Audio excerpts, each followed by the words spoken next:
अस्सलाम वालेकुम जी। मैं बेवा औरत हाँ। मेरा मियाँ फौत हो चुका है। 1.5 साल हो गया फौत होए नूं।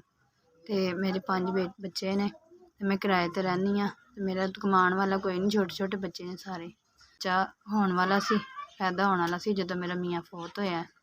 मेरे मियाँ नूं टीबी दा मसला सी ते उन्हां दे ना गुर्दे भी खराब हो गए सन ते गुर्दा उन्हां ने इक कढ दित्ता ते ओह फौत हो गए ने।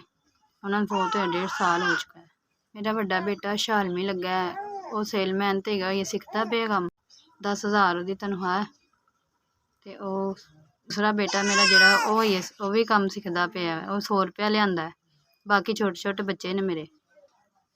ਕਿਰਾਏ ਦਾ ਕਮਰਾ ਵਾ ਤੇ ਮਾਲਕ ਮਕਾਨ ਸਵੇਰੇ ਦੇਰ ਸਵੇਰ ਵੀ ਹੋ ਜਾਂਦੀ ਹੈ ਤੇ ਲਿਹਾਜ਼ ਕਰ ਲੈਂਦੇ ਨੇ ਜਾਨੀ ਉਹਨਾਂ ਦੀ। ਛੋਟੇ ਛੋਟੇ ਬੱਚੇ ਨੇ, ਉਹ ਹਈਏ ਨੇ ਜੋਗੇ ਨਹੀਂ ਹੈਗੇ ਤੇ ਅੱਲਾ ਦਾ ਆਸਰਾ ਹੈ। ਰੱਬ ਦੀ ਜ਼ਾਤ ਤੋਂ ਸਿਵਾ ਕੋਈ ਨਹੀਂ ਹੈਗਾ ਮੇਰਾ। ਮੇਰੇ ਮਾਪੇ ਵੀ ਬਹੁਤ ਗਰੀਬ ਨੇ। ਮੇਰੇ ਉਹਨਾਂ ਦੀ ਆਪਾਂ ਨਹੀਂ ਰੋਟੀ ਪੂਰੀ ਹੁੰਦੀ ਤੇ ਮੈਨੂੰ ਕਿੱਥੋਂ ਦੇਣ। ਉਹ ਵੀ ਮੇਰੇ ਵਾਂਗਰ ਗਰੀਬ ਹੀ ਨੇ, ਮਾੜੇ ਨੇ, ਕਿਰਾਏ ਤੇ ਰਹਿੰਦੇ ਨੇ। ਤੁਹਾਡੀ ਮਿਹਰਬਾਨੀ, ਮੇਰੀ ਮਦਦ ਕਰੋ। ਘਰ ਖਾਣ ਪੀਣ ਤੋਂ ਵੀ ਆਵਾਜ਼ਾਰ ਹਾਂ। ਖਾਣ ਪੀਣ ਲਈ ਕੁਛ ਨਹੀਂ ਹੈਗਾ ਘਰ 'ਚ ਕਿ ਮੈਂ ਅੱਧਾ ਕਿਲੋ ਬੈਂਗਣ ਲਿਆਈ ਹਾਂ ਉਧਾਰੇ।